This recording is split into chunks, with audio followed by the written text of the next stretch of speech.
Oke, cek cek 1 2. Halo semuanya. Pada pelajaran PKN hari ini, kita akan belajar mengenai langkah-langkah perwujudan nilai-nilai Pancasila sebagai dasar negara dalam kehidupan. Jika sebelumnya kita sudah mempelajari mengenai nilai-nilai Pancasila sebagai dasar negara dan pandangan hidup bangsa, serta dinamika nilai-nilai Pancasila dalam perkembangan zaman, serta penerapannya dalam berbagai zaman di Indonesia, kali ini kita lebih ke arah penerapannya. Bagaimana sih langkah-langkah untuk mewujudkan nilai-nilai Pancasila sebagai dasar negara dalam kehidupan kita sehari-hari?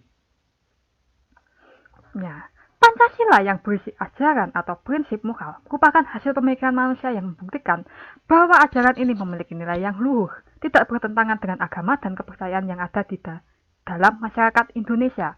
Pancasila dalam pengertian sebagai pandangan hidup sering juga disebut sebagai way of life, pedoman hidup dan petunjuk hidup. Dalam hal ini, pengamalan Pancasila dipergunakan sebagai petunjuk arah dalam melakukan kegiatan atau aktivitas kita, berperilaku untuk menata kehidupan diri pribadi maupun interaksi antar manusia dalam masyarakat dan alam sekitarnya. Makna Pancasila sebagai pandangan hidup bangsa mengandung konsepsi atau gagasan mengenai kehidupan yang dicita-citakan, dasar pikiran terdalam, dan gagasan mengenai wujud kehidupan yang dianggap baik.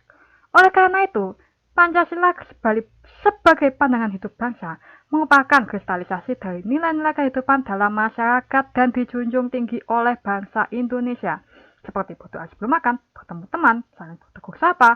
Nah, itu adalah contoh penerapan Pancasila yang patut diberikan apresiasi atau penghargaan. Walaupun hanya sepele ya kelihatannya, tapi itu sudah mencerminkan hidup kita itu sudah mengamalkan Pancasila dalam kehidupan kita sehari-hari. Nah, dalam memberikan penghargaan, bukan berarti kita memberikan sesuatu atau sebuah hadiah, melainkan memberikan perasaan bangga, kagum, hormat, atau menjadikan contoh atau panutan untuk dapat ditiru oleh yang lainnya. Mereka dapat melakukan itu semua tanpa ada perintah atau dengan perintah. Tidak ada aturan yang tertulis. Ya. Jadi dilakukan atas kemauannya sendiri, kesadarannya sendiri. Bila anggota masyarakat selalu menerapkan perilaku sesuai dengan nilai-nilai Pancasila dalam kehidupan sehari-hari, maka akan menjadi kebiasaan dan lama-lama menjadi kebudayaan dalam kelompok masyarakat tersebut. Berikut ini merupakan langkah-langkah perwujudan nilai Pancasila sebagai dasar negara dalam berbagai kehidupan. Yang pertama ada perwujudan dalam lingkungan keluarga. Perlu kita ketahui, keluarga adalah lingkungan yang paling dekat dengan diri kita, dengan diri seorang, sekaligus lingkungan yang pertama kali berinteraksi dengan sama manusia. Anak dengan orang tuanya, dengan ayah ibu, dengan adiknya, dengan kakaknya, ya, ibu dengan ayahnya, ibu dengan anaknya, ya, dengan kakakmu atau dengan adikmu, ya. Oleh karena itu, lingkungan keluarga ini begitu penting, ya, sehingga sangat berpengaruh dalam membentuk sikap kita dan perilaku diri orang. Ya, perilaku diri kita menjadi manusia dengan nilai-nilai yang ditanamkan dalam keluarga tersebut, ya. Keluarga ini merupakan kelompok terkecil dalam kehidupan sosial manusia. Dalam keluarga biasanya terdiri dari ayah, ibu, kakak, adik. Kadang ada kakek, nenek, paman, bibi, dan saudara lain serta misalnya ada pembantu rumah tangga. Seperti apa sih perwujudannya? Nah, ada di sini contoh perilaku sehari-hari yang patut dihargai. Ya. Untuk patut diamalkan dalam mewujudkan nilai-nilai Pancasila di lingkungan keluarga. Sila pertama, ini hanya contoh ya, contoh-contohnya. Untuk kita tiru, berjabat tangan dengan ayah, dengan ibu. Sebelum kita berangkat ke sekolah, kita berjabat tangan dengan ayah ibu pamit. Ya, Bu, saya mau berangkat sekolah. Lalu mengucapkan salam kepada saudara maupun orang tua. Selamat pagi mas, selamat pagi dek, selamat siang, aku tidur dulu ya. Gitu. Kemudian beribadah bersama. Untuk yang muslim biasanya sholat jamaah. Lalu jangan lupa berdoa sebelum melakukan sesuatu, misalnya ketika makan bersama ya. Kemudian berpakaian rapi dan mandi. Ini yang mandi biasanya siapa yang kalau pas libur gak mandi. Mandi ini juga penting loh, ternyata mengamalkan sila pertama. Kemudian sila yang kedua ada bertegur sapa. berkata santun dengan orang yang lebih tua, dengan ayah dan ibu, dengan kakak, bahkan dengan adik, saling menyayangi antar anggota keluarga, menghormati yang lebih tua, menghargai yang lebih muda.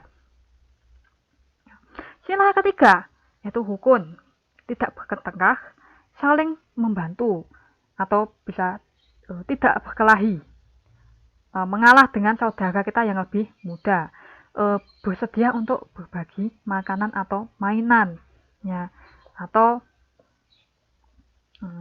tidak memperebutkan sesuatu yang sepele. Sila yang keempat ya, seperti misalnya melakukan rundingan bersama. Ibu atau ayah bertanya kepada anak-anak tentang planningnya, misalnya kalau kita mau pergi rekreasi itu kemana, ya kan kita rundingan bersama. Atau ibu yang enaknya hari ini kita masak apa, kita makan apa pagi ini atau siang ini, lalu membersihkan rumah bersama, saling tolong menolong dengan anggota keluarga. Kalau adiknya kesulitan mengerjakan PR, kakaknya ya mbok bantu gitu. Itu. Selain yang kelima yaitu saling membantu.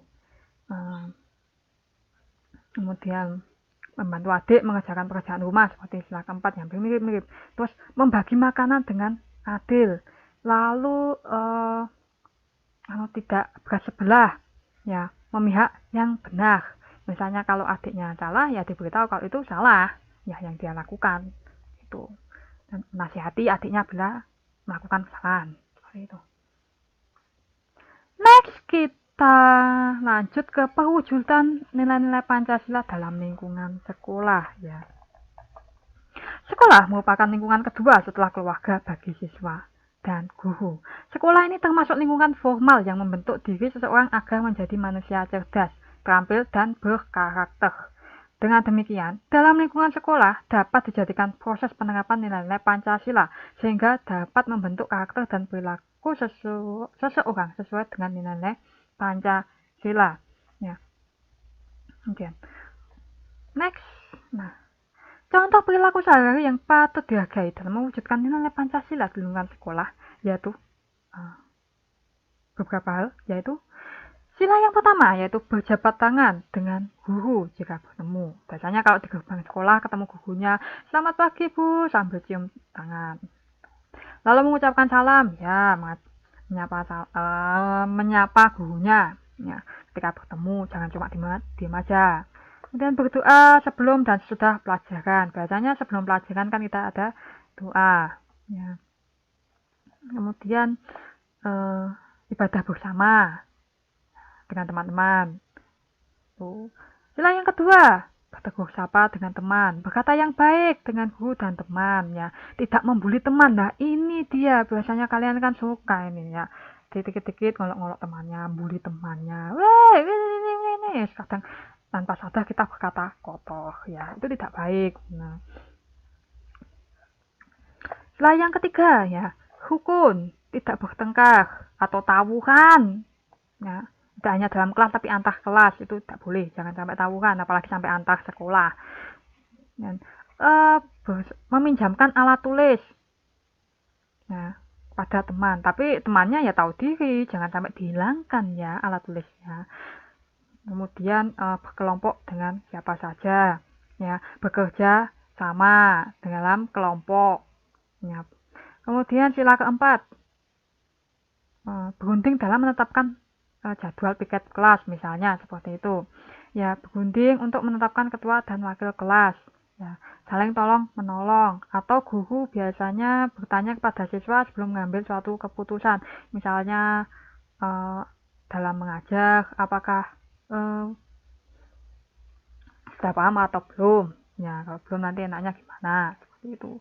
Kemudian membersihkan kelas bersama-sama ya, masuk ke dalam tadi piket kelas ya, dan musyawarah untuk mufakat itu contohnya seperti menetapkan atau memilih ketua dan wakil ketua kelas. Sila yang kelima yaitu saling membantu antar siswa dalam diskusi belajar, misalnya dalam kelompok kan seperti itu biasa kan. Kemudian melaksanakan piket kelas, membantu guru membersihkan papan tulis ya, memakai seragam sesuai dengan aturannya yang berlaku di sekolah. Itu dia contoh-contoh pewujudan nilai-nilai Pancasila dalam lingkungan sekolah. Next, kita menuju ke lingkungan yang ketiga, yaitu pewujudan dalam lingkungan masyarakat. Masyarakat merupakan lingkungan yang paling dekat dengan keluarga dalam berinteraksi dengan sesama manusia selain anggota keluarga, misalnya dengan tetangga kita. Ya, lingkungan kita, kecuali kalau kalian nggak punya tetangga. Keluarga hanya bagian dari kehidupan masyarakat. Dengan demikian, dalam lingkungan masyarakat dapat terjadi penerapan nilai Pancasila secara lebih luas, ya.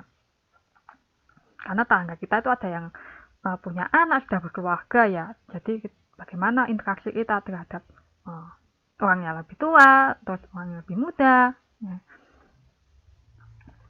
Oke, inilah contoh perilaku sehari-hari yang patut dihargai dalam mewujudkan nilai-nilai Pancasila di lingkungan masyarakat. Sorry, salah ketik. Ya, harusnya di lingkungan masyarakat itu.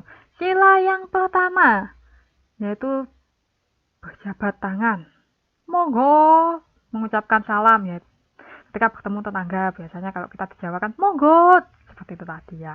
Mari Bu, mari Pak. Nah, beribadah bersama. Ya, biasanya kalau yang Islam, Muslim itu kan sholat jamaah di masjid, di perumahan, atau di desa kita. Kemudian jangan lupa bersilaturahmi. Kemudian berpakaian rapi juga. Ya. Sila yang kedua, yaitu bertegur sapa. Bertutur kata santun terhadap orang yang lebih tua, saling menghormati dan menghargai, dan tidak mengambil hak orang lain. Contohnya seperti parkir mobil, nah di depan halaman rumah. Kalau biasanya ini terjadi di rumah-rumah yang jalannya sempit, terus rumahnya nggak punya garasi. Nah itu. Ya kalau mau punya mobil harus punya garasinya dulu. Sila yang ketiga, rukun, tidak bertengkar dengan tetangga, nggak julid sama tetangganya, terus saling memberi. Ya, jika tetangganya itu membutuhkan. Sila yang keempat, melakukan musyawarah. Biasanya itu di dalam suatu lingkungan itu kan ada balai pertemuannya. Nah, biasanya balai pertemuannya itu untuk musyawarah. Musyawarahnya ini bisa berupa seperti acara 17 Agustus yang habis ini akan diselenggarakan. Kemudian kerja bakti, ya, tolong menolong. Kemudian sila yang kelima, saling membantu. Kerja bakti juga termasuk membantu tetangga yang memiliki hajatan dan memihak yang benar. Jadi tidak kalau memang suatu tetangga kita itu salah, katakan bahwa hal itu salah. Tetapi jika tetangga kita itu ketimpa masalah terus disudutkan, tapi ternyata tetangga kita itu sebenarnya benar, maka harus kita bela. Ya, sebenarnya hampir sama ya, antara sila 1 sampai sila 5 itu hampir sama ya. Misalnya tanya, loh perbuatan ini masuk sila mana? Sebenarnya kan soalnya begini kan, antar sila itu soalnya kan saling berhubungan satu sama lain ya. Sila pertama mendasari memayungi sila yang 2 sampai 5 ya. Sila 2 nanti dari sila 1 terus untuk sila yang ketiga. Seperti itu kan. Jadi makanya hampir mirip-mirip. Oke, demikian video pembelajaran saya hari ini. Terima kasih sudah menyimak. Sampai jumpa di video pembelajaran saya yang berikutnya. Terima kasih.